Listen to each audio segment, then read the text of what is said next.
بسم الله الرحمن الرحيم. الحمد لله والصلاة والسلام على رسول الله وعلى آله وأصحابه ومن والاه.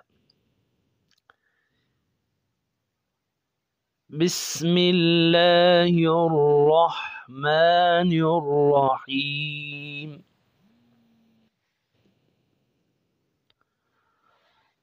محترمو پدې کې با د شونډو په یو ځای کېدو سره ادا کیږي او د شونډو دننه طرفونه لګي یو بل سره، چې عالمان د دې نه تعبیر کوي د لمدو حصو سره او سختۍ سره ادا کیږي.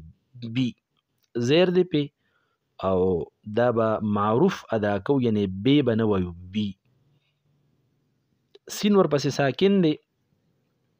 سین کله د ژبې سر د لاندني غاښونو سرونو سره ولګي او پاسني پرې رابند شي، دې سره سین ادا کیږي، خو واضح اواز بیا راوباسو، بیس. میم د دواړو شونډو نه ادا کیږي، کوم ځای نه چې با ادا کیږي، خو دا لږ اوچ طرف ته نږدې ده. میم اوچ طرفونو ته نږدې دی. بیس می. د الله رب العزت د نوم مبارک نه مخکې زیر راغلی دی، او کله چې د نه مخکې زیر راشي دی باریک ویلی شي، بسم الله. ها دا د مرۍ د آخر نه ادا کیږي، اقصی حلق نه، او د لاندې ته زیر دی، نو هی به نه وایو بلکې هی. بسم الله. را دی باندې شدم دی او زبرم دی، او را دا د ژبې د سر، یعنی کم ځای چې طرف لسان دی، دا نون د کم ځای نه ادا کیږي، نو دې سره نږدې د را مخرج دی، خو د ژبې شا طرف هم بره لګي، د ژبې د اثر الټه طرف هم بره ولګي خپل مخرج کې. نو شد دی پی او زبر دی پی، نو دا به د سر نه غټه وایو، بسم الله الرح. بیا ح د مرۍ د مین نه ادا کیږي، او میم دا مخکې منګول د شونډو نه ادا کیږي، خو خیال به کوو چې د میم کې خو پوزې ته آواز لړ شي، خو چې ورپسې کوم الف دی چې هغې کې پوزې ته آواز لاړ نشي. بسم الله الرحمن، یعنی ما داسې آواز راونځي.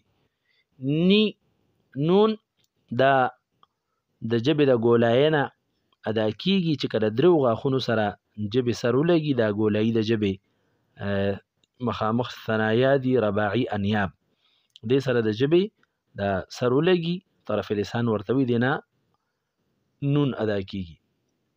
ارا هم دغه ځای نه ادا کیږي، خو بهرحال نږدې ده د نون مخرج ته، نور ارا کې د ژبې الټه طرف لګي.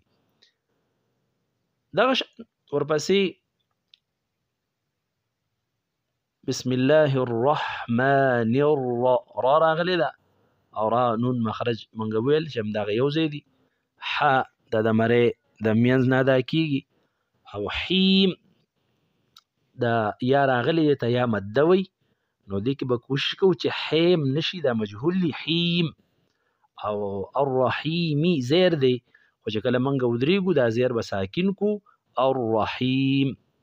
پوره به داسې وایو، بسم الله الرحمن الرحیم.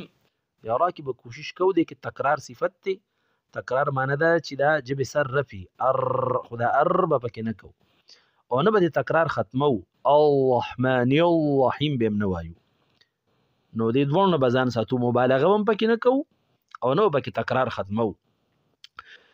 بسم الله الرحمن الرحیم. بسم الله الرحمن الرحیم.